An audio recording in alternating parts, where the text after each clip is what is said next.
नमस्कार, मैं हूं प्रियंका संभव और हम आ चुके हैं निवेश कैफे में, जहां हमारी मुलाकात होने वाली है कुछ फर्स्ट टाइम सैलरी अर्नर्स से। उनसे हम करेंगे कुछ पैसों पर बातचीत, यानी उनकी कुछ मनी प्रॉब्लम्स को समझेंगे और साथ में हम देंगे कुछ सॉल्यूशंस भी।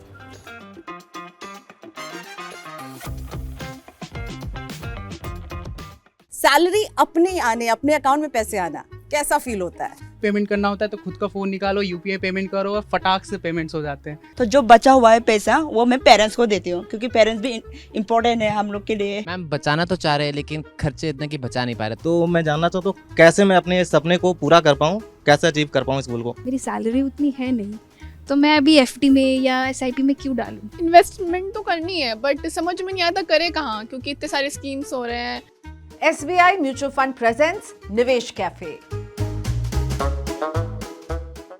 हेलो एवरीवन, आप लोग सब ऐसे लग रहे हैं कि क्लासरूम में बैठे हैं। ऐसा कुछ नहीं, कैफे में बैठे हैं हम लोग। आपको भी कॉफी भी पिलाएंगे। Thank you so much for being a part of this. तो आज हम लोग आपकी भी बात सुनेंगे, अपनी भी बात रखेंगे, सो दैट आप बेटर इन्वेस्टर्स बन सके। Okay, so let's start. तो देश के युवाओं के बीच में मैं बैठी हुई हूँ, वो युवा जो अपनी कमाई करना अभी अभी इन्होंने शुरू किया है। तो प्रद्युम्न, आप मुझे बता रहे थे सैलरी अपने आने, अपने अकाउंट में पैसे आना कैसा फील होता है? सबसे पहले तो मैम डिपेंडेंसी है वो पेरेंट्स पे जो थी वो ख़त्म हो गई है, और इसके साथ ही कुछ भी पेमेंट करना होता है तो खुद का फ़ोन निकालो, यूपीआई पेमेंट करो और फटाक से पेमेंट्स हो जाते हैं। एक्साइटमेंट होती है और बहुत खुशी होती है। ऑब्वियस सी बात है, फर्स्ट सैलरी से किसको खुशी नहीं होती। फर्स्ट ऑफ ऑल एक्चुअली ना, जब मुझे पैसा मिलता है फर्स्ट सैलरी में, तो उसी टाइम मैं सोचती हूँ कि शॉपिंग के लिए, first of all shopping, then after that तो जो बचा हुआ है पैसा वो मैं पेरेंट्स को देती हूँ, क्योंकि पेरेंट्स भी इम्पोर्टेंट है हम लोग के लिए। हाँ, पहली सैलरी की खुशी तो डेफिनेटली सबको होती है, इन्हें भी है। लेकिन सब क्या कर रहे हैं? खर्च कर रहे हैं। सबको लग रहा है कि खर्च करने की आज़ादी उनको मिल गई है। खर्च तो कर रहे हैं लेकिन बचा रहे हैं क्या? इनसे ही पूछते हैं, कौन है जो बचा रहा है यहाँ पर? आप बचाते हैं? मैम बचाना तो चाह रहे हैं लेकिन खर्चे इतने कि बचा नहीं पा रहे। तो आप बताएं कैसे बचाया जाए। ओके, तो आपने मुझसे ही, मेरे ऊपर ही आपने अपना सवाल है कि बताइए कैसे बचाया जाए। बचाना सब चाहते हैं लेकिन बचता नहीं है पैसा जी। तो फर्स्ट प्रॉब्लम तो फर्स्ट सैलरी है, कम मिल रही है और एक्साइटमेंट ज़्यादा है, तो खर्च तो बनता ही है कि खर्च कर दे रहे हैं, लेकिन बचाना कैसे है? तो बचाने के बहुत सारे रूल्स हैं जो आप लोग इंटरनेट में तो इतना जाते हैं। उसमें एक पॉपुलर रूल है 50-30-20, यानी आपको जो सैलरी मिल रही है उसका 50% आप अपनी ज़रूरी चीज़ों के लिए, कोई रेंट दे रहा होगा, कोई ऑफिस जा रहा है, मेट्रो से जा रहा है, कैब ले लिया, लेट हो गए, तो वो तो 50% उस पर जाएगा ही जाएगा, खाना पीना राशन। फिर 30% जो है थोड़ा घूमना फिरना, कॉफ़ी पीना, वो भी ज़रूरी है, शॉपिंग करना। You agree with me? क्योंकि इन्होंने पहले ही कहा कि शॉपिंग करती हूँ फिर मम्मी पापा को पैसे भेजती हूँ। तो 30% शॉपिंग, दोस्तों के साथ आउटिंग, और 20% आप बचाइए। तो मुझे लगता है कि आज बचाएंगे, आज पैसा बचाएंगे, कल आपको पैसा बचाएगा। इसलिए बचाना बहुत ज़रूरी है। मुश्किल लगता है। फॉरेन ट्रिप पे जाना चाहता हूँ, फॉरेन वेकेशन पे। उनमें से मुझे एक कंट्री बाली डिसाइड करा है कि बाली में घूमूंगा, तो उसके लिए मुझे सेविंग्स करनी पड़ेंगी। मैं थोड़े बहुत पैसे बचाता हूँ हर मंथ। मैंने एक आरडी करा रखा है SBI में, उसमें मैं हर महीने 1000 रुपये इन्वेस्ट करता हूँ मैं। जैसे ये आरडी में 1000 रुपये डाल रहे हैं, वैसे ही आप इक्विटी से जुड़े म्यूचुअल फंड में 1000 रुपये डाल सकते हैं। 5 साल अच्छा समय भी होता है। और इक्विटी से जुड़े म्यूचुअल फंड्स में अगर लॉन्ग टर्म में देखें तो 12% के हिसाब से रिटर्न मिलता है। जैसे आप आरडी में हर महीने पैसे डाल रहे हैं, वैसे ही आप इक्विटी से जुड़े म्यूचुअल फंड में भी हर महीने 1000 भी डालेंगे, डालते रहेंगे 5 साल तक। तो सोचिए, अगर 10 से 12% के बीच में रिटर्न मिलेगा तो आरडी से तो बेटर रिटर्न मिल रहा होगा। डेफिनेटली बेटर है मैम, लेकिन इसमें पैसे डूबने के चांसेस तो नहीं है? बिल्कुल, बहुत अच्छा सवाल। ये जो होता है कि जब भी आप इक्विटी में निवेश करते हैं तो ये सवाल, ये डर, ये फियर रहता है कि पैसा कहीं डूब ना जाए। और सुशांत, आपने बिल्कुल सही बोला कि मुझे ये लगता है। तो जब आप म्यूचुअल फंड चुनते हैं जिसमें एक फंड मैनेजर बैठ करके आपके पैसे को मैनेज कर रहा है, जब मार्केट्स अप और डाउन जाते हैं, क्योंकि मैंने कहा इक्विटी म्यूचुअल फंड, तो वो इक्विटी में यानी शेयर मार्केट में ही निवेश कर रहा है। जब मार्केट्स ऊपर और नीचे जाते हैं ना, तो वो फंड मैनेजर आपके पैसे को मैनेज करता है। वो फंड मैनेजर कहता है कि भाई अब यहाँ बहुत रिस्क हो रहा है, तो इस पैसे को मैं यहाँ डाल देता हूँ। आपको कुछ नहीं करना है, आपको अपना काम करना है।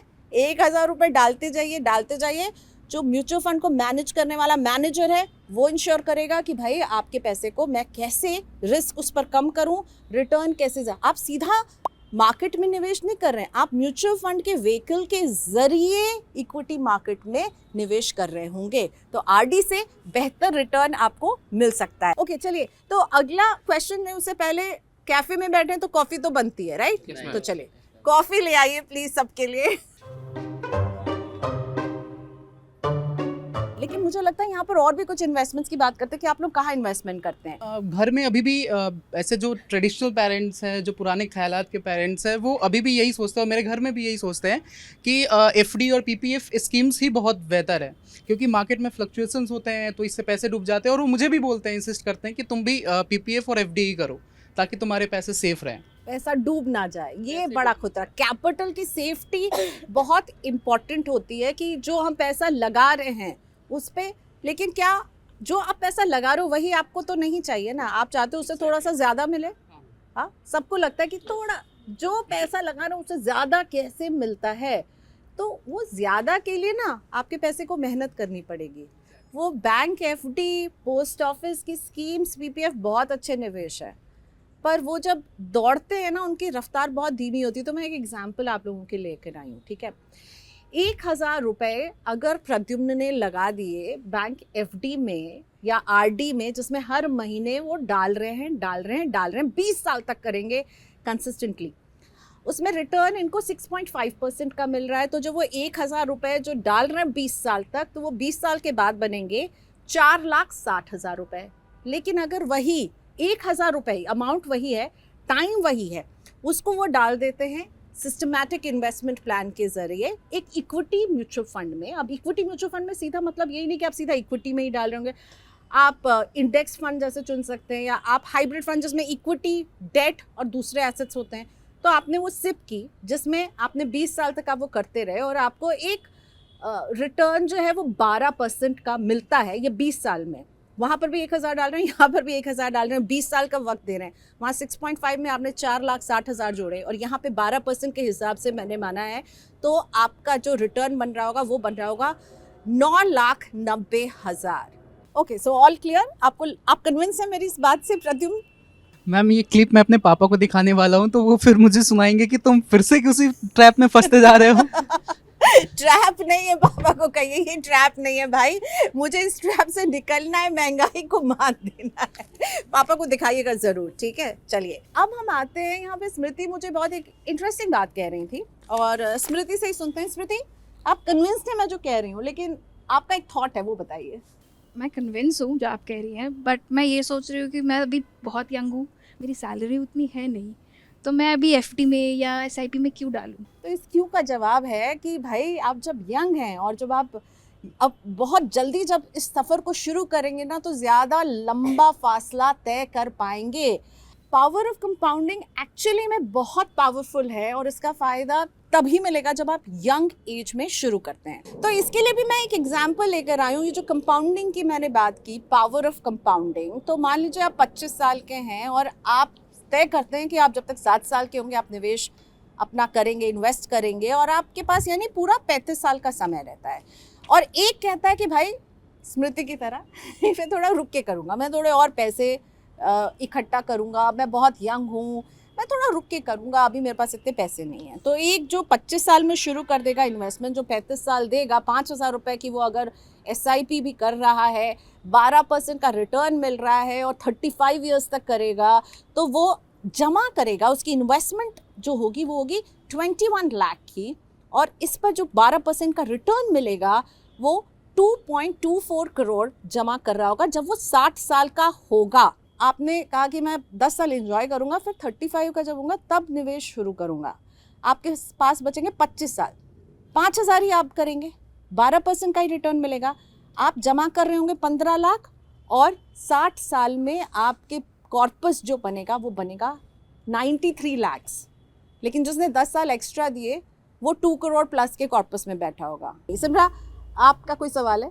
यस मैम, इन्वेस्टमेंट तो करनी है बट समझ में नहीं आता करे कहाँ, क्योंकि इतने सारे स्कीम्स हो रहे हैं। इंडेक्स फंड एक होते हैं जो कि मार्केट के इंडेक्स को ही मिरर करते हैं। नो ब्रेनर फंड्स होते हैं। आपको कोई ये नहीं देखना है कि कौन सा स्टॉक बाहर जा रहा है, कौन सा स्टॉक अंदर आ रहा है। निफ्टी 50 सेंसेक्स को ट्रैक करने वाले ये स्कीम्स होते हैं। सीधा सीधा मार्केट के हिसाब से आपको रिटर्न देंगे। लॉन्ग टर्म का नज़रिया, तो लॉन्ग टर्म में आपको विश्वास है ना कि भारत बढ़ने वाला है, भारत के बाजार बढ़ने वाले हैं। या फिर एक हाइब्रिड फंड जिसमें आपको थोड़ा सा इक्विटी, थोड़ा सा डेट, थोड़ा सा गोल्ड, मतलब 3 चीज़ों का, मल्टीपल एसेट्स का वो कंजर्वेटिव हाइब्रिड फंड भी हो सकता है, जिसमें आपका पैसा जो है थोड़ा सा इक्विटी में लग के, थोड़ा सा डेट में लगा करके रिस्क को कम करने की भी कोशिश की जाती है। तो इंडेक्स फंड और हाइब्रिड फंड्स जो बिगनर्स हैं, जो अपना पहला इन्वेस्टमेंट करना चाहते हैं, उनके लिए अच्छा हो सकता है। कुछ और सवाल हम ले सकते हैं, कुछ फियर्स में बात कर लेते हैं। सो आई थिंक यहाँ पे आप कुछ अपने फियर्स के बारे में बता रहे थे। अगर बीच में रुक जाए, अगर मैं इन्वेस्ट ना कर पाऊँ बीच में, तो क्या होगा? Okay, Yeah. सो जब आप कहीं सफ़र करते हैं, यस। शैजू आपका नाम Yeah, हुआ, yeah. तो कहीं सफ़र कर रहे हैं, गाड़ी अगर रुक गई, हम्म। आप बाइक पे जा रहे हैं, गाड़ी आपकी रुक गई है, तो आप क्या करते हो? गाड़ी अगर रुक गई है तो आई विल, उसको छोड़ करके भाग तो नहीं जाओगे? नहीं नहीं नहीं, वो तो नहीं करूँगा, लेकिन मैं किसी को बुलाऊंगा, मैकेनिक या मैकेनिक को बुलाएंगे, Yeah. वो क्योंकि मैकेनिकल काम है। यस। गाड़ी छोड़कर नहीं भागेंगे। नहीं नहीं। वही इन्वेस्टमेंट के साथ भी यही रूल है, छोड़कर नहीं भागना है, पॉज कर देना है, रुक जाएगा इन्वेस्टमेंट। जैसे कि स्मृति अभी हमें बता रही थी यस। कि इन्होंने नौकरी की, फिर इन्होंने उसको छोड़ा, फिर अब सेकंड इनिंग पर आई हैं, तो इनको लग रहा है वो दोबारा। जो गलती हुई, दोबारा रीस्टार्ट कीजिए ना। रीस्टार्ट बटन दबाने का ऑप्शन आपके हाथ में है। इन्वेस्टमेंट में हो सकता है अभी आपकी जो इनकम लेवल है, बीच में हो सकता है हम इतनी सारी नौकरियों को जाते हुए भी देख रहे हैं, तो हो सकता है उसको वहाँ पे आपके पास वो मीन्स नहीं हो कि आप वो पैसा वहाँ पे जमा कर सको, तो रोक दो। लेकिन रोकने में कोई बुराई नहीं है। रीस्टार्ट दबाना बहुत ज़रूरी है। अबैंडन करके छोड़ेंगे नहीं अपनी गाड़ी को, वैसे ही निवेश को भी छोड़ के भागना नहीं है। थोड़े दिन रोक दीजिए, जेब में पैसे नहीं तो क्या करेंगे, रोक दीजिए, पर फिर रीस्टार्ट। Yes, restart. तो फियर्स की हम बात कर रहे थे, यहाँ तो रीस्टार्ट बटन दबा दिया, लेकिन करुणानिधि जो है वो अपनी एक बात मुझे समझा रहे थे। करुणानिधि, क्या है? मैम, आज के टाइम में क्या है, जैसे मैं अपना एग्जांपल लूँ तो इस टाइम मेरी सैलरी यानी बहुत ज़्यादा लो है और एक्सपेंसेस मेरे बहुत ज़्यादा है, और ऊपर से क्या है कि जो लोन्स हैं, लोन्स बड़ी आसानी से मिल जाते हैं। तो अब जब लोन्स मिल जाते हैं तो फिर लोन्स की जो EMIs हैं तो वो भी पे करनी है। तो फिर अब ऐसी सिचुएशन में सेविंग्स हो नहीं पाती। जब सेविंग्स नहीं हो पाती तो फिर इन्वेस्टमेंट कैसे करूँ? लोन ट्रैप, ये ना आजकल इतने इजी लोन अवेलेबल हैं कि सभी को मिल जाता है। आप लोग अग्री करते होंगे, आप लोगों को बहुत सारे मैसेजेस, सैलरी आती है, मैसेजेस भी आने लगते हैं, कॉल्स आने लगते हैं। तो यहीं पर बात आती है कि आपको इसके बीच में तय करना होगा कि आपकी ज़रूरत कितनी है और आप जो ले रहे हैं वो लोन जिस पर्पस के लिए, वो कितना ज़रूरी है। ख्वाहिशें तो 1000 हो सकती हैं, लेकिन ज़रूरी ख्वाहिशों को पूरा कीजिए, गैर ज़रूरी ख्वाहिशों को पीछे छोड़ना होगा। ओके, सो इस निवेश कैफ़े की बातचीत बहुत इंटरेस्टिंग रही। आप सभी का बहुत बहुत धन्यवाद कि आप लोगों ने वक्त निकाला, अपने ड्रीम्स, अपने फियर्स हमारे साथ शेयर किए। एंड आई होप हम इनके कुछ फियर्स का जवाब दे पाए हों, इनके ड्रीम्स को आगे पूरा करने में हम मदद कर पाए हों, और यही मकसद है निवेश कैफ़े का। SBI म्यूचुअल फंड के निवेश कैफ़े में आज हमारे साथ थे ऐसे युवा जिन्होंने अपनी पहली नौकरी शुरू की है। अब नई नौकरी और नया पैसा खुशी तो देता है, लेकिन मन में कई सवाल भी पैदा करता है। जैसे शशांक की उलझन है कि पैसा आ तो रहा है लेकिन बच नहीं पा रहा। बात सही भी है, नई तो नई, कई बरसों से नौकरी कर रहे लोगों के साथ भी ये दिक्कत है। तो इसका सल्यूशन क्या है? मैंने बताई बजटिंग की ट्रिक। 3 हिस्सों में बांटो सैलरी। 50% जरूरी खर्च, 30% लाइफस्टाइल पर खर्च और 20% केवल और केवल सेविंग और इन्वेस्टमेंट में। है ना मजेदार ट्रिक? अब सुशांत की दिक्कत सुन लेते हैं। इन्हें लॉन्ग हॉलिडे पर जाना है, नई नौकरी जो लगी है, रिलैक्स करने का मूड है। सुशांत पैसा तो बचा रहे हैं और फिक्स इनकम प्रोडक्ट में लगा रहे हैं। तो ऐसे लोगों को मेरी सलाह है कि इक्विटी वाला प्रोडक्ट चुनिए। अच्छे फंड में पैसे लगाएं। पैसे की सेफ्टी ऐसे होगी फिक्स जब आप रेगुलेटेड प्रोडक्ट में ही निवेश करेंगे। एक दिलचस्प सवाल आया कि पहली सैलरी के साथ ही इन्वेस्टमेंट क्यों करें? भाई कुछ दिन मौज कर लें, पैसा तो फिर भी जोड़ लेंगे। तो गुरु ऐसा है कि आप कर रहे हो गलती। सुन लो मेरी बात, जल्दी निवेश इज इक्वल टू बड़ी पूंजी। कंपाउंडिंग का बढ़िया मौका मिलता है और अगर फर्स्ट टाइम इन्वेस्टर हैं तो इंडेक्स फंड एक अच्छा ऑप्शन हो सकता है। एक और सवाल मेरे पास आया कि निवेश अगर बीच में रोकना पड़ जाए तो क्या करेंगे? वाजिब बात है, बहुतों के साथ ऐसा होता है, लेकिन मेरी मानो तो जैसे ही पैसा आए यानी दिक्कत दूर हो जाए तो इस पैसे को फिर लगाओ और निवेश का इंजन फिर चलाओ।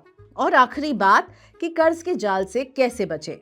शॉपिंग सबको करनी है, लेकिन क्या इस शॉपिंग पर ब्रेक लगा सकते हैं? क्योंकि शॉपिंग ज्यादा करेंगे तो कर्ज लेना पड़ेगा। तो भैया काम ये करो कि अपनी जरूरत को समझो, तभी कर्ज लो जब जरूरी हो, बेवजह खरीद से बचो। तो निवेश कैफे में आपके पैसों और इन्वेस्टमेंट की बात यूं ही चलती रहेगी। जल्द मुलाकात होती है अगले निवेश कैफे में। म्यूचुअल फंड निवेश बाजार के जोखिमों के अधीन है। योजना से जुड़े सभी दस्तावेज ध्यान से पढ़ें।